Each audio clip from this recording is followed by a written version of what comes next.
তো ওয়েলকাম সকলকে আমার চ্যানেলে। এখানে কয়েন কালেকশন করার কথা বলা হয়। তো যে কমেডিটি কয়েনগুলো নিয়ে আলোচনা করছিলাম তার মধ্যে আজকে যেটা নিয়ে আলোচনা করবো সেটা হচ্ছে অরবিন্দের 2 টাকার কয়েন। আমি ডিটেলস আগে তাড়াতাড়ি বলে নিই। ডিটেলস বলে নিই বলতে আমি বেশি ভিডিওটাকে লং করবো না। তো কোথায় কী লেখা আছে এগুলো বলে সময় নষ্ট করছি না।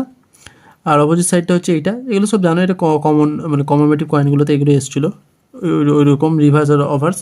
রিভার্স সাইডে জাস্ট ছবিগুলো ছিল। যাই হোক, তো এইখানে সালের নিচে এখানে সাল আছে 1998, এইখানে চিহ্ন থাকতে পারে। চিহ্ন বলতে এইটা রুইতন আছে, এটা রুইতন হচ্ছে বোম্বে। যদি এটা কিছু না থাকতো তাহলে কলকাতা হতো, আর যদি এটা ডট হতো তাহলে সেটা নয়ডা হতো। তো এই 3 মিনিট থেকে এসেছিলো, হায়দ্রাবাদ থেকে আসেনি এই কয়েনটা। তো কপার নিকেলের কয়েন, এটার ফার্স্ট স্ট্রাইক একটা ভাগ পাওয়া যায়। ফার্স্ট স্ট্রাইক মানে প্রথম যে কয়েনটা হয়, যেটা আমি আগেও বলেছি।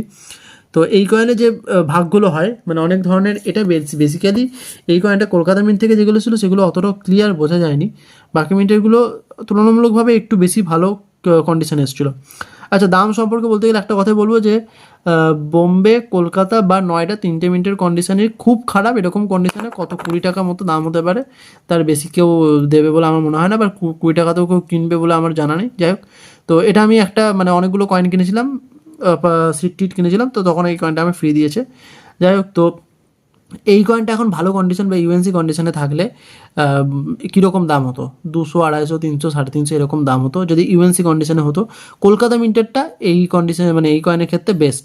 কেউ যদি কিনতে চায় তাহলে আমি বলবো যে কলকাতা মিন্টের ইউএনসি কয়েনটা বা বিউএনসি কয়েনটা টার্গেট করতে। ওটা কালেকশনের জন্য ভালো, ইভেন ওটা ইনভেস্টমেন্ট পারপাস হিসেবেও ভালো। যাই হোক, তো এগুলো ছাড়া অনেকগুলো ভাগ দেখা যায়। ভাগগুলো হচ্ছে লায়ন ভ্যারাইটি, C1 লায়ন দেখা যায়, C2 লায়ন দেখা যায়, এছাড়াও আরও অনেক লায়ন দেখা যায় এই কয়েনে, এবং সেগুলোর প্রাইস কন্ডিশনের উপর ডিপেন্ড করে ভালো রকম হয়ে থাকে। আচ্ছা, আর কলকাতা মিন্টারটা আমি বললাম যে ভালো কন্ডিশনে আসেনি, ম্যাক্সিমাম কয়েনই ধেবড়ে গেছিলো, বাট তারপরেও সেগুলো কন্ডিশন তো বিউ তো লাস্টার তো থাকবেই। তো ওটাই, আর ক্লিয়ার এগুলো ভালো করে সমস্ত কিছু চুল টুল এগুলো বোঝা যাচ্ছিলো অন্য কোনো মিন্টগুলোতে, অন্য কোনো মিন্টে বেশি ভালো বোঝা যেত। আচ্ছা, আর এগুলো শিফটিং একটা ভাগ হয়। শিফটিং এই যে এই সুন্দরভাবে এই কয়েনের মধ্যে এই গোটা লেখাটা আছে গোল করে, তারপর ভিতরে ছবিটা আছে, এটা কোনো একটা সাইড যদি সরে যায় তাহলে অপোজিট সাইডটা ভিতরে ঢুকে আসবে বা কেটে যাবে, তো যে কোনো একটা দিক। তো সেই রকম শিফটিং কতটা হয়েছে না হয়েছে এবং সেটা কন্ডিশন কী সেটা দেখেও প্রাইসটা হতে পারে। বাট এটা শিফটিংটাই বেশ ভালো রকম প্রাইসেই সেল হয় আমি যতদূর জানি। আর এই কয়েন সম্পর্কে বলতে গেলে আরেকটা কথা বলবো যে এই কয়েনের রোটেশন কয়েন, অর্থাৎ এইটাকে এইভাবে রেখে অশোক স্তম্ভতের এদের পুরো 12তে আছে, এটা হচ্ছে কমন বা নর্মাল কন্ডিশন। এটা যদি এরকম হতো বা এরকম হতো, যদি এরকমভাবে রেখে আমি যদি এটাকে ঘুরিয়ে দিতাম, দিয়ে যদি এটা এরকম আসতো বা এরকম আসতো, তাহলে সেই কয়েনের ভ্যালুটা অনেকটা বেশি হতে পারতো। যদি আমি সেটা দেখিনি রোটেশন কয়েন অরবিন্দ কয়েনে। যাই হোক, তো আর বেশি ডিটেলস কিছু বলার নেই এই কয়েনটা সম্পর্কে।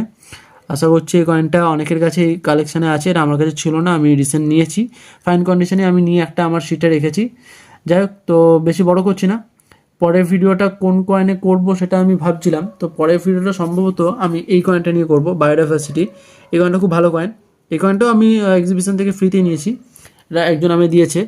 তো এই কয়েনটা নিয়ে আমি পরের ভিডিওটা করব। তো এই কয়েন সম্পর্কে বেশি বলছি না। কেউ যদি কালেকশন করতে চায় তাহলে আমি তাকে এটাই সাজেস্ট করবো যে কলকাতা মিন্টের ইউএনসি কয়েনটা কালেক্ট করতে বা কালেকশন করে রাখতে।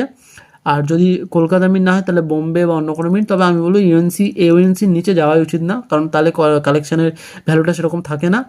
ভালো করে নিয়ে হোল্ডারে করে পাউচে করে যেভাবে আমি এখানে রেখেছি এইভাবে রাখা উচিত। যাই হোক, তো বেশি আর বকছি না, চলো দেখা হচ্ছে পরের ভিডিওতে। ততক্ষণের জন্য বাই।